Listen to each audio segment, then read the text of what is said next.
everybody. Welcome to this Founder Institute webinar. My name is Jonathan Greachin. I'm a co-founder of the Founder Institute. We got a great event lined up for you today. I already see we got some people joining. I do know that we had people register for this event from, it was something like 40 different cities. So if you are in the chat, this is a 100% live event. Let us know where you are joining in from. We do have a member of the Founder Institute in the chat right now who's going to be there to collect your questions and to queue up any questions that you have for our speaker today. And I already see, all right, Houston, Dallas, Minnesota, Georgia, and that's the country Georgia, not Atlanta, Georgia, Baltimore, Greenville, Vegas, Detroit, Miami, Ottawa, Lakeland. I believe that's outside of Chicago, I believe. I don't know. There's probably a lot of Lakelands. But anyway, welcome everybody to this webinar. It's great. It's great to have you. And once again, this is a 100% live event. The value for these events is always in the interaction, right? You can always go watch a YouTube or something. So please, at any time during this event, throw your questions into the chat. We have a member of the Founder Institute team in there, and they're going to queue them up for myself and for our guest speaker today. All right, so with all that out of the way, we got an interesting topic today with a very interesting speaker. And I do know a lot of you may have registered for this event when it was originally scheduled for a couple of weeks ago, but I think our speaker today, Lloyed Lobo, if you want to come on screen here and unmute yourself, I think he had a fairly decent excuse for why we moved the event back. Lloyd actually did get COVID. Unfortunately, and Lloyd, do you want to tell people? I mean, I thought it was an interesting story. Do you want to tell people how that experience was? You're muted, Lloyd. Yeah, definitely. So, can you guys hear me? Firstly, everyone, thanks so much for joining us. Interesting experience. We closed and announced our 23 million USD Series A in December. We had bootstrapped, and I guess like never an easy moment when you're bootstrapped. And then my wife's an ER physician, and I think she brought home some gifts around 22nd or 23rd during the holidays. We weren't feeling well, and my parents tested positive, so we all tested positive, and then everyone got fine around in 7 to 10 days. And around Jan 2nd, I woke up unable to breathe. And I felt like somebody punched me in the stomach, in the chest, and I'm like drugged. And I had to be taken to the hospital. The positive thing is, when your wife's an ER physician at Stanford, you get these gifts, but you also get the best care. I was coughing blood. I needed to be on oxygen, and I needed to be intubated, and I needed to be on IV and meds via IV. So I did that. Did like strong dose of steroids, dexamethasone, and then after that, I got discharged. And you can still hear my voice is hoarse. This is not how I sound. Cough was nonstop. Apparently, when we went and did a chest X-ray, the first thing they do. I had like this bilateral COVID pneumonia. So my lungs were taken over by the virus, which is a deadly thing. And like, I think only like 15% of the people who get COVID got it. So it was huge, like shocker to me because I've been fit. I bike, I do all kinds of things. And, it was a really, really big shock, but also a lot of good learnings, one is, it's all in the mind, right? Like victory starts in the mind. I could have probably taken the whole month off, but I programmed myself to start having conversations. And I found that up until the weekend, I couldn't hold like 5 minutes without coughing. And now, like I just programmed myself, it's just gotten way better. So victory starts in the mind too. Like, appreciate the people around you. It's not the money in your bank. It is the people who will be around your tombstone. And honestly, with the fundraise and all of this stuff, I think one of the things that I constantly thought about when I was at the hospital, there were 2 nights where I forced myself to stay up because I felt I was going to die. And there's only one thought that crossed my mind every single time. And that was,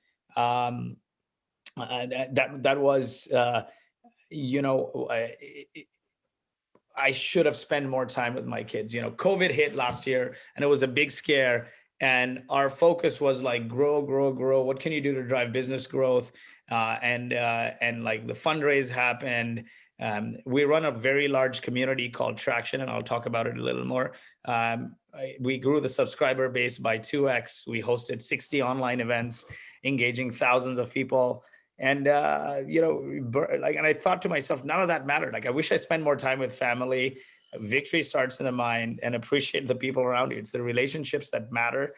And a lot of our growth has been due to these strong relationships, right? You can't bootstrap and grow without a network and relationships, and that matters a lot. But yeah, well, I'm alive. I'm here. I think I speak for everybody in the chat that just first of all saying we're very happy that you made a nice recovery, but also that we are very appreciative that you're still able to join us here today. So it looks like we might have just lost Lloyd. No, I'm here. Oh, there you are. Okay, cool. But anyway, so yeah, thank you so much for getting up the energy and everything to still do this event, Lloyd. With that being said, Lloyd mentioned a couple of things there. So Lloyd is the co-founder and president of a company called Boast.AI. Very interesting company. He mentioned they just raised a $23 million Series A. So Lloyd today is going to talk mostly about some of the strategies for raising government funding, obviously, but he's also raised venture funding. And as he mentioned, they also run a conference and a whole community called Traction, and you can see it at tractionconf.ai. And it's .ai, right? Or is it .io? It's .io. .io. Okay, sorry, I get them mixed up. Brain fart on my end. But you should definitely check those things out. And they bootstrapped their business to $10 million of annual recurring revenue, and they just raised this $23 million a couple of weeks ago. So any questions that anybody has about any of that, about bootstrapping, about COVID even, and also about raising funding from venture capitalists, and the main topic today, which is going to be raising funding, or at least getting funding from different governments, please throw them into the chat. Do not be shy. I also just, on the front end here, I highly recommend Boast Capital and Boast.AI. They are an official partner of the Founder Institute, and they've been extremely supportive in a lot of our programs and have helped a lot of our graduates, navigate some of the things that Lloyd's going to bring us through today. All right, so go ahead. Yeah, go on. Sorry.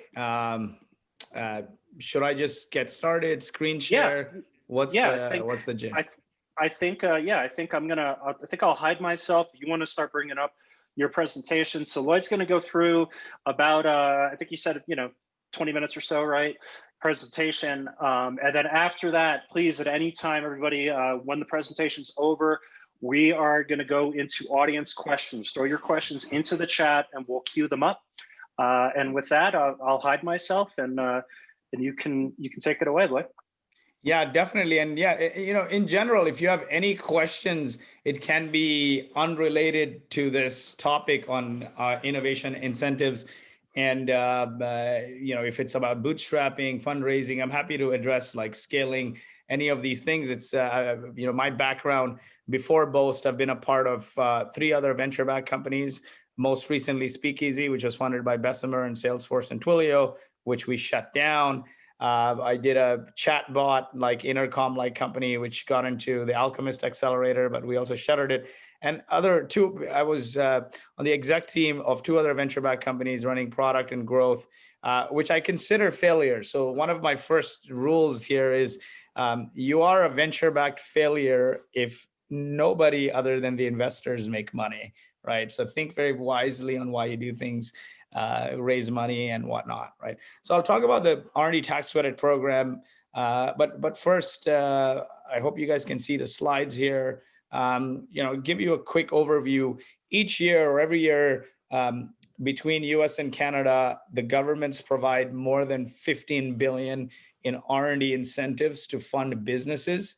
but the application process is manual, cumbersome, time consuming. It takes a very long time to get it. I'm mainly going to cover about R&D expenses, the SBIR, and there's some other grants. What I'll do is I'll send it as a listing. Otherwise, it's just going to be a long essay of a webinar. I'll send that as a listing of other grants that you can look into. So between US and Canada, over 15 billion is given. Globally, over 200 billion, like UK, Australia, France, New Zealand, all have R&D tax credit programs. And what we do and why we raise this money is to help companies automate that process so they can get more money faster for less time and hassle, right? Like I said, over 15 billion given. Application process is manual, cumbersome. It's prone to expensive audits, and it takes a long time. I just covered about what we do. We raise this money, and we've been building with a vision to automate the process. Our mission is to help innovative companies become successful, and just sharing my journey as a founder. And all our actions drive from that mission: help innovative companies become successful. And our vision is to become the default way by which people fund product development, so they can grow without giving up equity and dealing with red tape.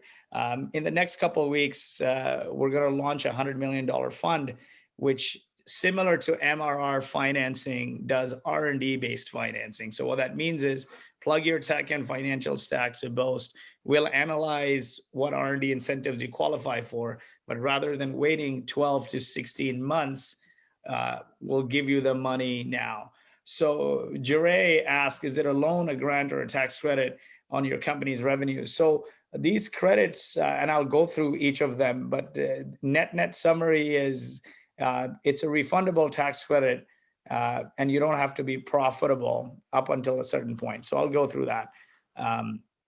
But yeah, so I was saying our mission is to help innovative companies become successful. We serve that mission through our product, of course, but we also started this community called Traction, which has now grown into over 90,000 subscribers.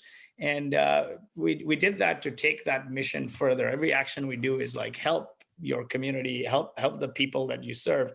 And we do 2 webinars a week. We do monthly dinners. We do an annual conference. And all the major CEOs from like Twilio to Qualtrics to Intercom have spoken there, kind of thing. So anyway, I'm going to dive into the US R&D tax credit program, and I'll send some resources after through Founder Institute. But what is the R&D tax credit, right? R&D tax credits have been in the tax law since the 80s. It's designed to help businesses offset product development costs they incur through the year, right? And typically, this is the US one I'm talking about. If you're profitable, you can offset income taxes owing. But most startups are not profitable. In that case, you can use it to offset up to $250,000 a year in payroll taxes, right? And that's huge, because businesses are required to pay 6.2% of each employee's salary as Social Security tax. So you're paying it anyway. So you're not profitable. You have no revenues. The criteria to be able to get a cashback from the US R&D tax program is you should have revenues for 5 years or less, meaning if you have more than 5 years of revenue, then the government assumes that you're not a small business anymore. Or you should have less than 5 million in revenue, because if you have more than 5 million in revenue, then the US government assumes that you're not a small business startup anymore. Now, there's a lot of talk to expand that to 10 years and 10 million. We'll see where that goes, but you can offset about $250,000 in payroll taxes, and that comes as a refund check from the IRS. So to give you a simple example, let's say you have 2 million in company salaries, you're paying 120,000 in Social Security tax, right? Anyway, you're paying it every payroll. You may not see it, but your payroll provider charges you. So you have 2 million in overall company W-2. You're paying 6.2% as Social Security tax. So by the end of the year, that comes out to like about 120,000.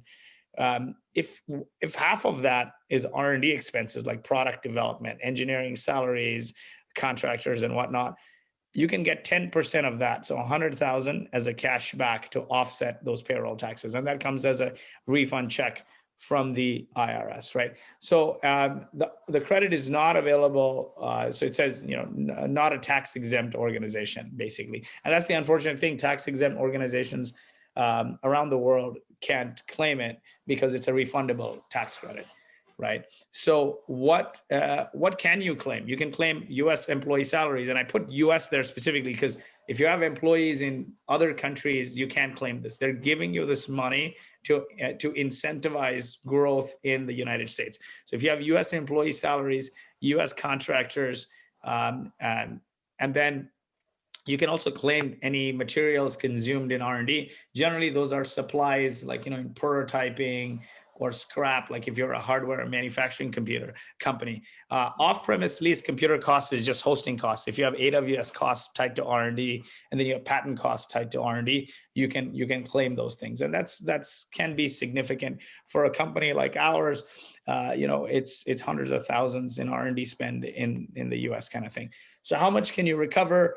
10% from federal in the US. And I'm going to compare the R&D credit with Canada. I'm not going to go into other countries, just focus on North America.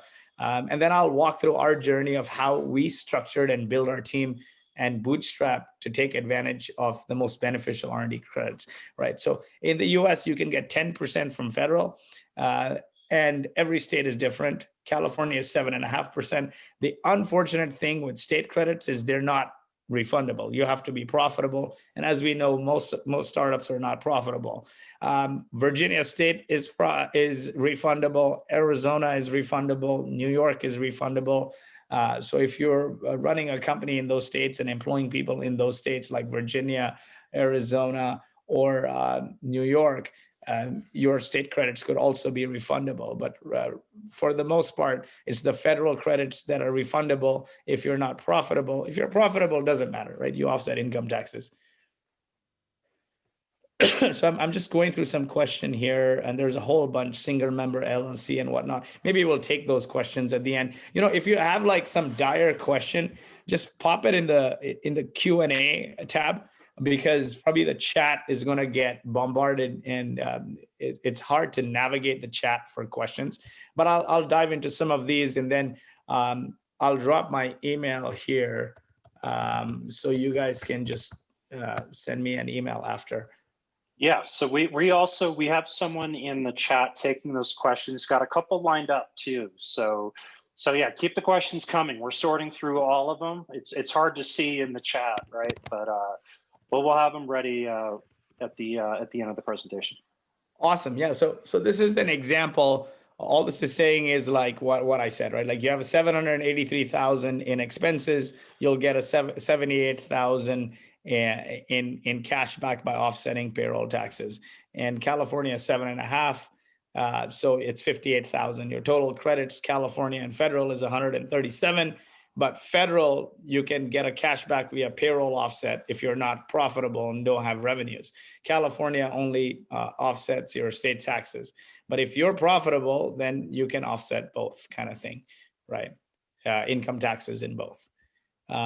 So again, to summarize here, you can use the R&D credits to offset payroll taxes or income taxes. To offset income taxes, of course, you have to be profitable and be in a taxable position. To offset payroll taxes, you don't have to be taxable. You don't have to be profitable. You don't even need to have revenues. All you need to have is expenses, and you need to have revenues for less than 5 years from the tax year and have less than 5 million, right? Those are the criteria. So if you had revenue in 2020, 19, 18, 17, 16, you can claim R&D credits provided your revenues are less than 5 million. But if you had revenues in 2015, you can't claim the R&D credit and offset payroll taxes, right? So those are the two criteria, and it is confusing. I boiled it down to 10%. It more or less works to that. Basically, the complicated calculation is, let's say you have 100,000 in R&D. It's 20% of a base amount, which is like 50% of the expenditure. So complicated, 10% is the working percentage you work with. So when to claim, if you're using it to offset payroll taxes, you need to file your R&D tax claim with your taxes. So S Corp, if you're a December year end, March 15th, C Corp, December year end, April 15th, you can request an extension on both. If you're profitable, you can back claim 3 open years. So you can claim 19 and 18 and likely 17, depending on when you file your 17 taxes. Right. So Kripa asks, will there be a recording? Yeah, there's going to be a recording that's going to be sent.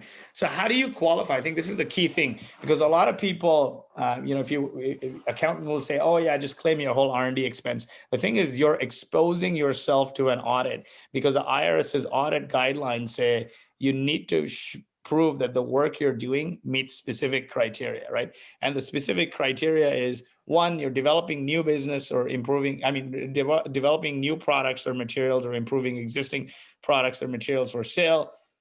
You were faced with some uncertainty, technological uncertainty that you can't resolve with publicly available information. You went through an experimental process like rinse, lather, repeat, and it was in the field of science or technology, not like social science and whatnot. So yeah, so what qualifies as R&D here is, one, the work you're doing must be to create new product or process or material, or improve an existing product or process or material. And that whatever you're building must be developed for commercial purposes, for sale, lease, license, right? Not like, I'm doing it to like improve HR processes in my business kind of thing.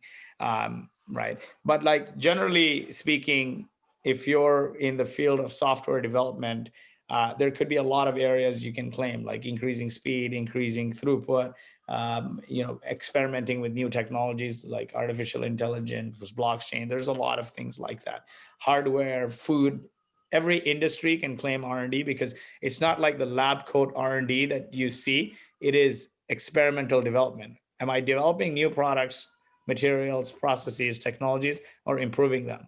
The next one is exactly right. The product could be in the food industry as well. So multitude of industries.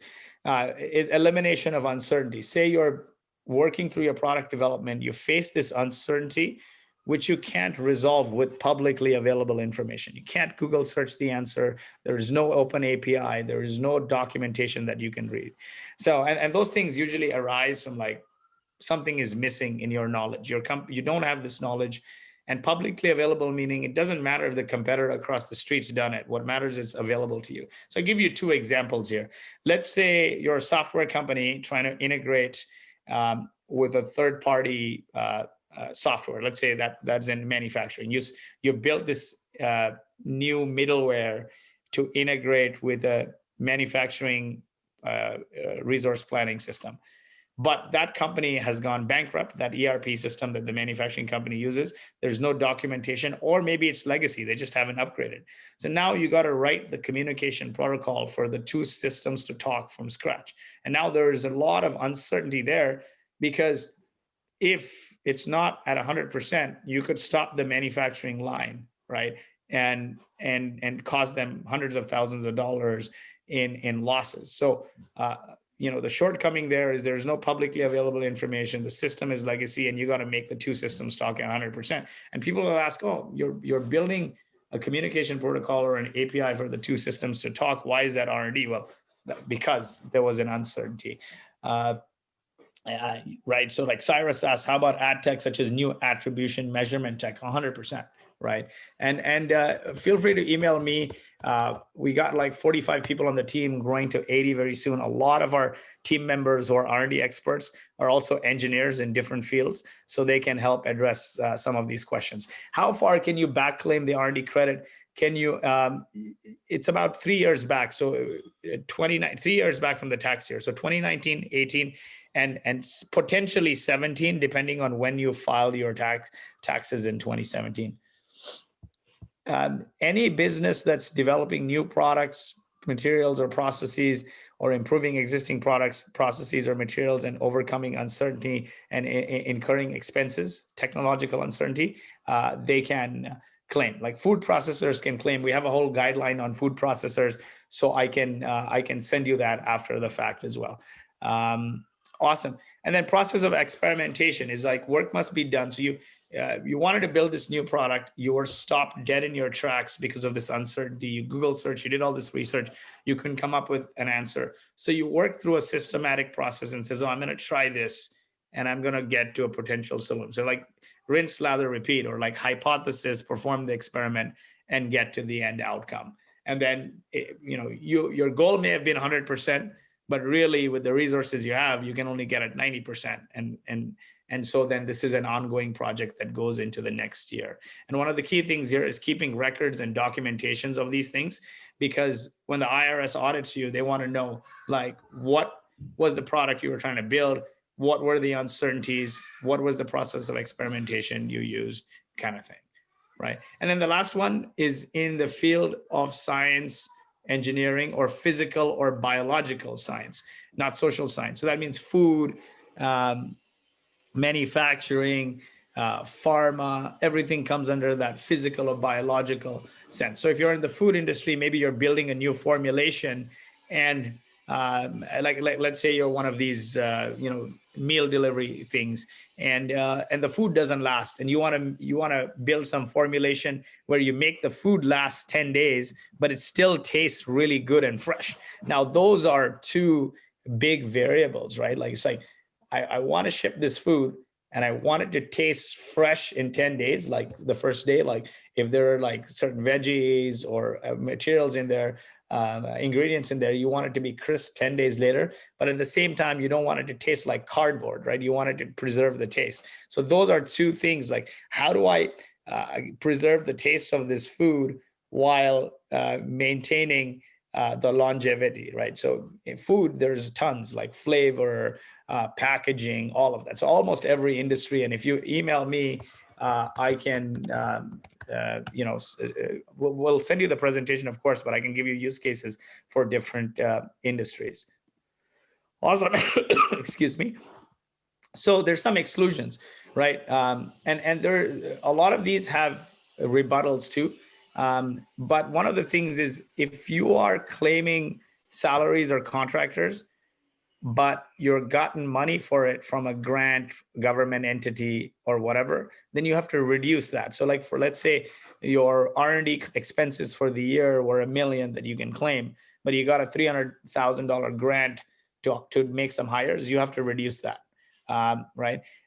Surveys related to market research is technically not considered R&D, but if it is in support of the R&D, for example, now you need to run a bunch of tests and you need to get data. So you need to run tests in volume and do data collection and testing. It supports the R&D, then you can claim it if it is a supporting activity, right? Software developed for internal use. Now, a lot of startups are tech enabled. If your software interacted with the client, meaning the client has to interact with it, log in, etc., then that can be claimed. But if it is software purely for certain like HR functions or whatnot, then you can't. And even there's a list of what's included and what's excluded. I can send that after the fact. But these are some things. One of the key things to keep in mind, though, is like any expenses outside of the US, you can't claim. Does this support open source software development? Yes, you can. If you're overcoming uncertainty and building new components, even if you're leveraging open source, but you're extending it and you're incurring expenses, you can, right? So a lot of industries you can claim. Yeah, and then the other thing is research conducted after the commercialization. So I'll give you two examples. You could build V1 of the software or a feature, and you ship it, people are using it, but now you need to improve on V1 of the software to make it V2, and you encountered some technological challenges. And so now the effort to get to V2 at 100%, you can claim. Or the same thing with any food or any material, like, you did one version, there's some issues because you want to extend it, and that can sort of go on, right? So that was it on the US R&D tax side. I'm going to quickly zip through the Canadian program. I know there's a lot of Canadians here. but like the focus was US R&D. And I'll tell you why. So in the US, you get 10% of your R&D spend to offset Social Security taxes, payroll taxes. As soon as you're more than 5 years of business or more than 5 years of revenue, you can no longer offset payroll taxes and get a refund, right? That refund is key, up to $250,000 a year. Then you got to show you're profitable, and most tech startups are not. Canada, on the other hand, their program between federal and state, if you have a Canadian company, will give you 64% of your R&D spend as a cash back. You don't have to be profitable. There's no revenue requirements, 64%. So, contrasting that with the previous company, I was, Speakeasy. We built all our dev in the US. We burned through 6 million in 2 years. At Boast, we've bootstrapped, leveraging a whole bunch of Canadian grants. A big part of that is just, it's more lucrative towards startups, and, getting 64% cash back compared to 10%, but without any hooks, like you don't have to be profitable. You don't have a revenue range.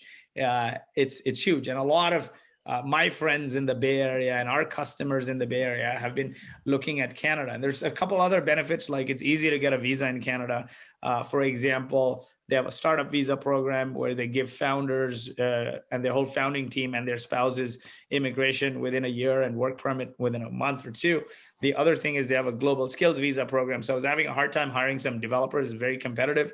So we found 2 ML engineers in India, and now we're able to bring them in like less than a month or like less than 2 months under the global skills visa, and they can bring their spouses can work too. And then after a year, they'll get their permanent residence, which is much harder in the US. And those are the challenges I faced in the US. But I'm here, we're building the company here. But I think, with COVID, you gotta strategize for your company to do things in the most efficient way possible. And like being distributed has taught you a bunch of things.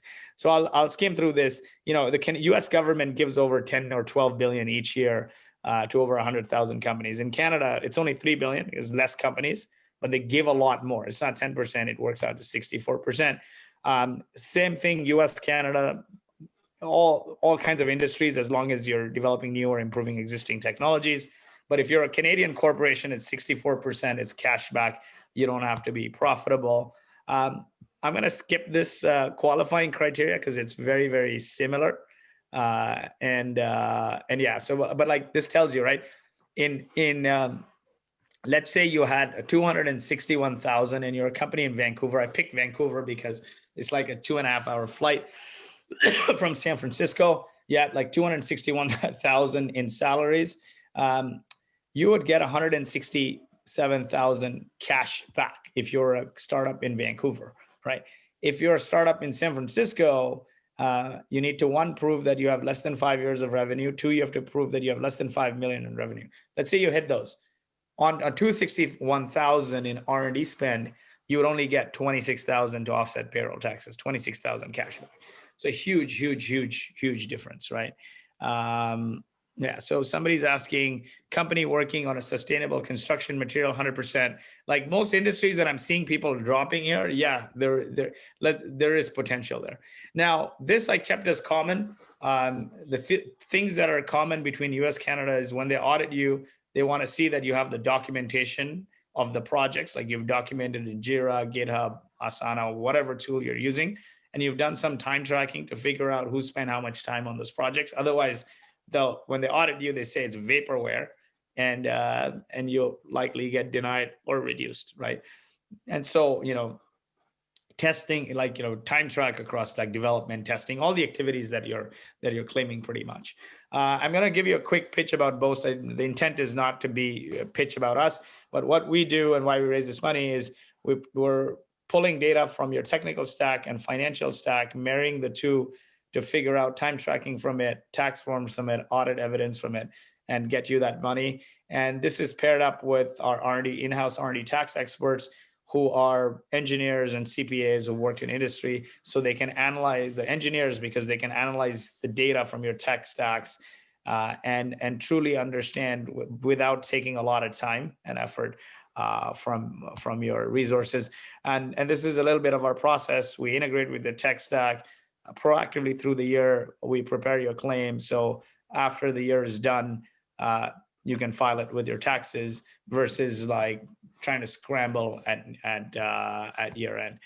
Awesome. And this is a quote from a client and a friend, Derek Anderson, who's the CEO of Bevy and Startup Grind, who Jonathan knows as well. So that was quick. I don't know how long I took, but I took more than 20 minutes. No, that was great. And just judging on the number of questions that came in, I don't think anybody minds. So a couple of quick things. First of all, yes, we all know Canada is better than the US, blah, blah, blah, right? Okay. My goal was not to pump Canada. My goal was just to pump the program. And honestly, tomorrow, if another country has great programs, I will hire people and build teams there. But so that was not the goal. The goal. Okay. All right. Yeah, and I'm just joking around. Just for the record, we're coming back. We got a new president now. Second of all, probably the most important question that I got was from a user named Small Biz Philly. Did you know that Lobo means wolf in Spanish? Yes, of course. And it's funny. I have a very sort of weird background. I was born in Kuwait. My parents are from India, and there were Portuguese settlers in India in a place called Goa, I guess. And like Catholicism, I may be saying the complete wrong thing historically, but I feel like Catholicism and these Portuguese last names proliferated from Goa. And the Portuguese, I think, were in India until 70s or 71 kind of thing. And so that's how the name came about, right? So I'm a brown guy with a Portuguese last name, which means wolf, right? And my wife's last name is Montero, which means hunter in Portuguese. That family of badasses is what it sounds like. I don't think Grecian means anything. I think it was made up at Ellis Island. But anyway, so, all right. I think one of the biggest things, and I saw a ton of questions in the chat, keep the questions coming, everybody, they're great, was just how surprised people were on what classifies as quote unquote R&D, right? And I see this a lot. I think when most people think of R&D, they think of, you're in some underground government facility and you have physicists and all this kind of stuff, right? And at one point you gave a very succinct and great definition on what qualifies for R&D. It had something to do with improving or creating processes. Can you just repeat, you had a great definition there that I thought would be very helpful for a lot of people on here who even if you're just building a website or something, some of the things that you're doing can qualify as quote unquote R&D, right? Yeah, definitely. And that definition is if you're developing new products, technologies, processes, or materials, or improving existing products, processes, technologies, materials, and food is considered material, then that's considered R&D, provided it must be developed for commercial purposes, right? And one of the key caveats there is during the development of that effort, you are faced with uncertainty that you couldn't resolve with publicly available information. And publicly available just means that it's not available to you. So yeah, if you could spend $1 million, you could probably get the formula for something, but you don't have that money. So it's not publicly available to you, or there's a patent on it, or there's no Google answer for it kind of thing, right? Okay. So it's R&D is not lab coat. I'm in the lab developing. That's what it sounds like to most. It sounds like to most people, you're at Area 51 and you're building, some kind of amazing, craft or something. But yeah, that's definitely not the case. And what they're doing is giving you this money to encourage development in the U.S. and growth and hiring and scale in the United States, right? And what's really interesting is, before 2016 or before December 31st, 2015, this program would occasionally expire. And in the PATH Act of 2015, the Congress made the program permanent. And then before then, only profitable companies could utilize the R&D credit before December 31st, 2015. You had to be profitable, and most startups are not. So most venture-backed startups are not, especially, right? Because the motive is don't be taxable till you exit or IPO. Why do you need to show profits on the books, right? kind of thing. So, so the in that PATH Act, they made the program permanent, and they also introduced this: if you're a startup with less than 5 years of revenue and less than 5 million in revenue, you can offset up to $250,000 a year in payroll taxes and get that cash injection. And that is a huge one. I think it's huge only because now anyone can leverage it, right, across industries, kind of thing. Yep. Okay, so I'm gonna burn through a couple of technical government funding questions here, and then I'm gonna go on to just some of the questions that I have in terms of how you guys were able to grow Boast as well, because I think that's an interesting story. But so there's a bunch of questions here on just the status of having offshore workers or contractors, even if the company is based, it's a U.S. entity. So Ravi, Felipe, Steve, Alicia all asked this question: U.S.-based company, have offshore workers, can that at all be included in any of these programs? And I wish, and that is the unfortunate thing. You can't claim offshore people. They have to be U.S. salaries. They have to be U.S. contractors, and that is the unfortunate thing. Now you got to think about it and do the math. I always tell people, although I'm in this business, I'm going to advise you as a founder, because I've been a part of other companies as well, is do what's best for your business, right? So, for example, when we're looking at developers and whatnot, we're like, okay, if you're one, I'm profitable, and I'm in California. Let's say if I hire a developer here between federal and California, it's 17.5% back on the, it's a little less on contractors. I can give you the proper breakdown, but let's say it's an employee, 17.5% back. And then I'm like, okay, now if I'm not profitable, but I have less than 5 million, it's 10% back. Now contrast that with hiring somebody in Ukraine. Is a time zone difference and the cost. Like basically I look at it as total cost of ownership, right? Is the management and everything, is it cheaper than that 10%? If it's significantly cheaper and you're able to manage them and you're getting high quality work, by all means, like hire there, like do what's best for your business. But if it's if the unit economics, the total cost of ownership is better with R&D credits, federal and state, or just federal if you're not profitable, then do that there. Then because we've built an office in Canada and we have a lot of people there, we'll scale their engineering and whatnot, although we'll keep some exec hires here like CTO, etc. But then I compare with, if I were in Canada and hired a developer, I'd get 64% back. So that's 64,000 on 100,000. And it's not guaranteed, of course, because they audit you and whatnot, but you have to understand, like, is the work you're doing meet that criteria and make that guesstimate? So I'm like, okay, 64,000 back. That's significant. And then I tie up all the other costs of ownership, like management, time zone, all of this stuff. I'm like, you know what? I may as well keep them in Canada, right? Or like the US, maybe, what I'm seeing right now, because I'm beginning after this raise, you can imagine you get hit up by a lot of vendors, and a lot of them. Oh yeah, you're on a list. It's like when you get a car loan or if you get a mortgage, all of a sudden all these people want to talk to you, right? Yeah. So you're on this list, and I'm trying to I don't know why this lighting is coming up, but yeah, so you're on this list, you're getting hit up. So I've spoken to a lot of very good dev shops, and actually they came recommended by companies that are clients of ours or friends of mine.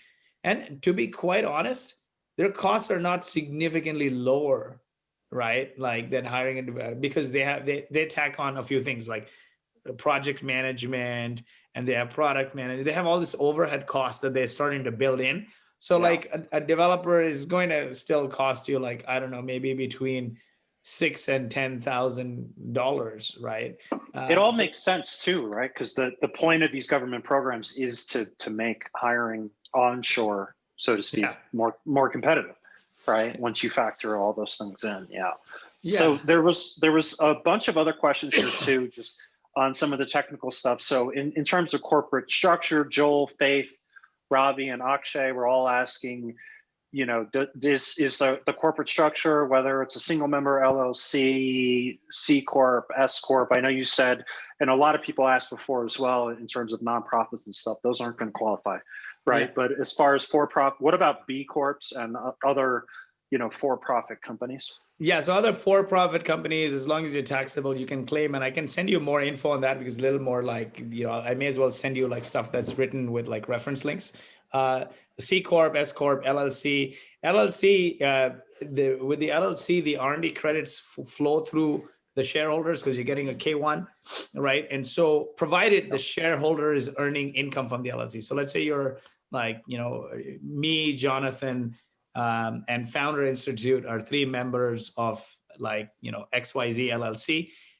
Now, Founder Institute is not getting a distribution from XYZ LLC. So the R&D credits, they can't claim it. But Jonathan and I are getting a distribution from XYZ LLC. So the R&D credits can flow through to us, and we can use the R&D credits to offset our personal income taxes. And that's the benefit of LLCs. And a lot of LLCs, outside of, if you're not a venture-backed tech startup or plan to raise money, a lot of the people, like when I see in pharma or manufacturing or food, a lot of our clients that have not raised money, they're not Delaware's, they're basically LLCs, right? And that's a big benefit of them. Yeah. Most of the companies that, if you want to raise funding, LLC is not a good option. But for something like this, it is. A couple people, do you know like how, I know B Corps are somewhat new, but do you know how B Corps play along with these kinds of things? Let me get back on that. I gotta poll somebody on the team. No, I know. It's the same. Like we get a lot of questions about B Corps too, and people are just like, oh, well, you must just be able to look something up. Like, no, there's so much gray area because the government, people just try to push the envelope and then the government decides, okay, was this okay or not, right? So it's evolving, right? I want to specifically ask somebody. I just don't want to say an answer like on the team, as a CP on the team or expert. But like the tax law says, you shouldn't be a tax exempt organization. So if you're a taxable entity, meaning filing taxes and you owing taxes, then you can claim. And nonprofits are not taxable entities, right? So that's why they're exempt. Tax exempt entities are not. So that's the answer there. But I want to look at some nuances on the B Corp, so I'll get back on that. Yeah. Okay. But you may have a case just because B Corps do get taxed, right? Yeah, exactly. Exactly. Yeah. So, okay. So I want to ask a couple questions here too. This is something I know, Lloyd, as far as, Boast.AI goes, you guys, you bootstrap this company to over $10 million a year in revenue, right? Which I'm sure for a lot of people on the line today is no small feat. And I know that you've done a lot of talks on how you guys did that. And I know that a lot of people on the line here, obviously, if you're looking for funding, you're probably bootstrapping right now. So government funding is one way to do it, right? Venture funding, et cetera. But can you just describe kind of what the mindset was for you guys to bootstrap? And one thing that I also found super interesting too was that, Boast.AI has a certain product, and then you have this traction conference and this traction community, which are certainly similar, but definitely not like, like hand in hand. So I'd just love to hear like how, the thought process and how you guys did that. And anyone else throw questions into the chat. We got about another 10, 15 minutes here. So my co-founder and I are both best friends. We've known each other since we were 18. We studied engineering, computer engineering together. And after I finished engineering, he got into engineering leadership program at Johnson & Johnson. And he built software there. Then he did a startup that wasn't successful, and he felt he needed to study accounting. So he got into accounting, and long story short, a number of years later, ended up at a big four company, managing like R&D tax practice for the tech vertical. And after engineering, I worked in product and growth at a number of venture-backed companies. The interesting thing is, having a unique background with accounting and engineering, he worked with a lot of venture-backed companies and their R&D, and he saw like the bad thing, like, basically more people, I don't know if this is a Gandhi quote or what, but more people die of indigestion than starvation. And that is particularly true in the venture world, right? That's a great fact. Is that true? That is apparently true. More people die of indigestion than starvation. I think that's an old quote there. And that's particularly true in the venture world, because the thing is, you got two young founders, they went through Founder Institute, so you raised like a lot of money. If you don't know the fundamentals of business, you likely will not spend that money wisely, thereby requiring you to raise more money and give up more of your company and raise more money. And that's how these things become like a zero-sum game. Like, oh, is either going to succeed or not. And then what happens along that path is every investor, you got to understand the investor mechanics. And you guys run this great workshop on how to start a venture fund. But the investor mindset for the most is, I got to make every investment that returns my fund. Right. So if after a few rounds of funding, if you're not along that path, then the VCs have lost interest, right? Like it's like a write-off almost. So then you're like, oh, I shudder or what? And you're on this hamster venture wheel. And like my co-founder, our company's CEO, Alex, knew that extremely well, like having worked with hundreds of companies before we started Boast, and saw that. And so he, coming with an engineering accounting mindset, is like conservative, right? Like, yeah, raise money if you can turn $1 into 3 or 5, definitely. But if you can't, figure it out, get to product market fit. And that's the key thing, right? And then after engineering, I worked at 2 venture-backed companies, and they both were failures. When I say failures, both of them got acquired, but nobody on the exec team made money. My first job was in product. My chief product officer, he left, and the CEO was a small company, 11 people or so. CEO was like, you figure it out, and doing all this stuff. Somebody.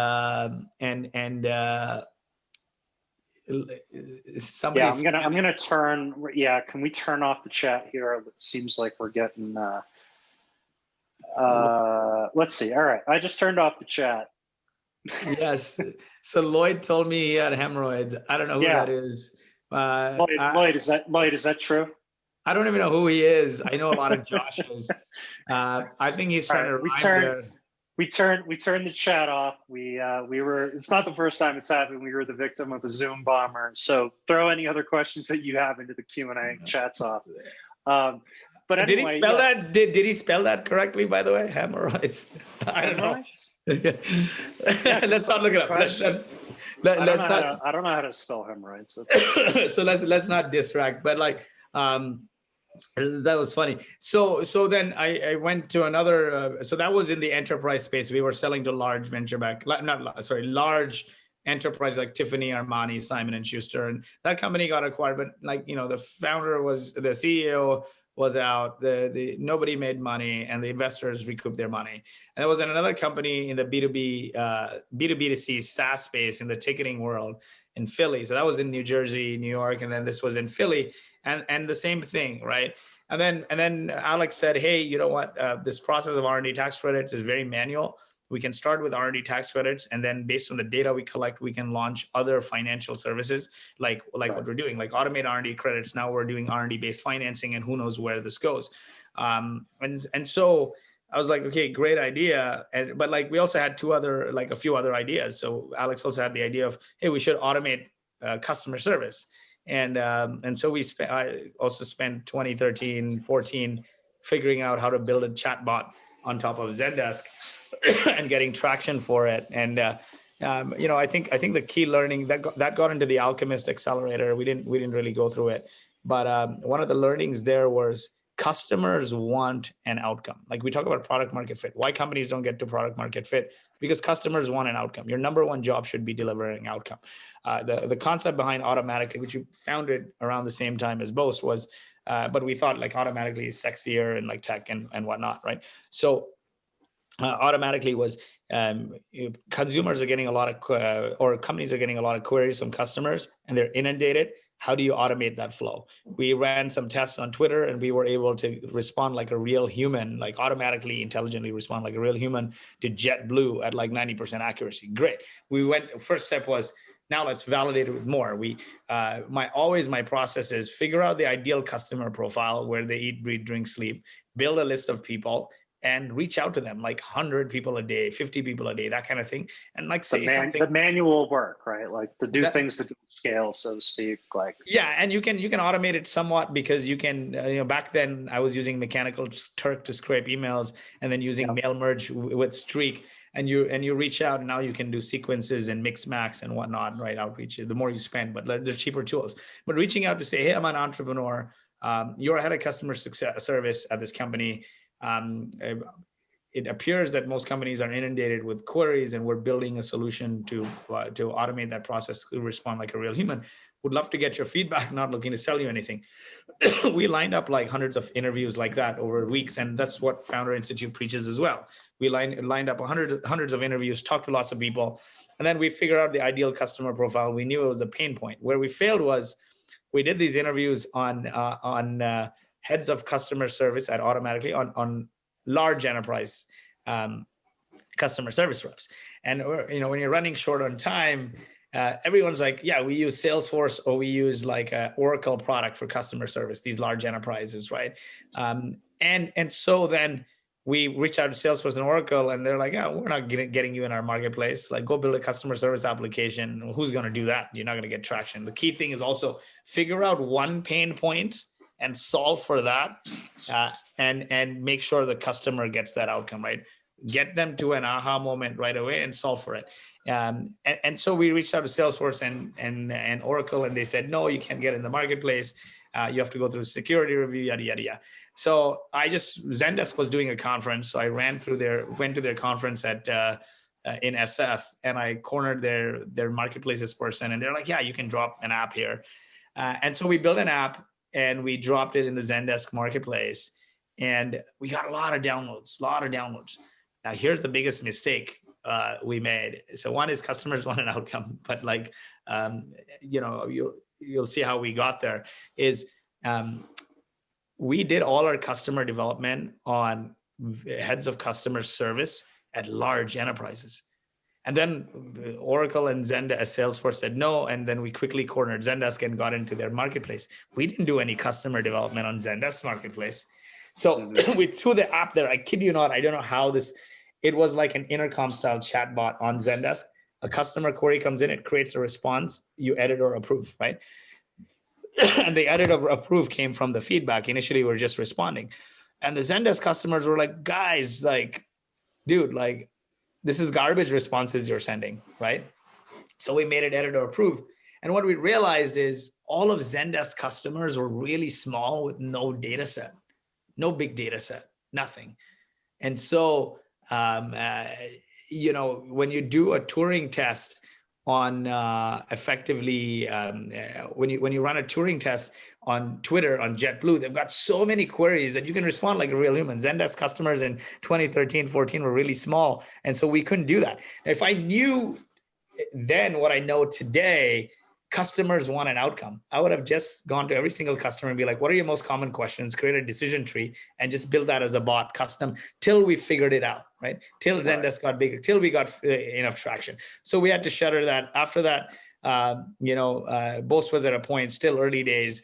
We're not making that much money. So we're like, one of the founders my co-founder, he understands the R&D tax market, and he knew how to serve customers. So I'm like, hey, I'm going to get a job. I'm still going to do Boast, but get a job that sort of pays. And I joined the early team of Speakeasy, founding team of Speakeasy, which was AI for customer service, raised $6 million. And so this is the thing, more people die of indigestion. You have $6 million seed round, you hire all kinds of people before you get to product market fit. And then you realize customers don't have an outcome. So these three things are paramount, right? Like you need an ideal customer profile. You can do that stuff without $9 million of fund. Yeah, right? Exactly. Yeah. So those were the three things: ideal customer profile, build a product that gets them to an aha moment, gets them to an outcome right away, and figure out one channel, one distribution channel. And so we shuttered that. Then I was doing Boast in parallel, and then really like 2017, 100% heads down Boast, and took it from single digits to 8+ figures in revenue in 3 years collectively, like, honed in, software vision, all hands on deck kind of thing. So it's a journey, having been a part of different startups. And I would say if you have an ideal customer profile, and not like, I give you the automatic example. We have the ICP, but then like, we got nervous and built it for somebody who gave us access. Ideal customer profile, get them the outcome. Even if you have to do it manually, guys, don't be arrogant. I'm a founder. Do it manually at first. Do it manually at first. And this is, we see this from so many of our companies too. And I was just reviewing some pitches. We have an event next week and I'm reviewing these pitches, and they're mentioning, like 10 different problems that they're solving for the customer, or they're mentioning 10 different customer acquisition strategies, right? And each time I'm like, no, one, right?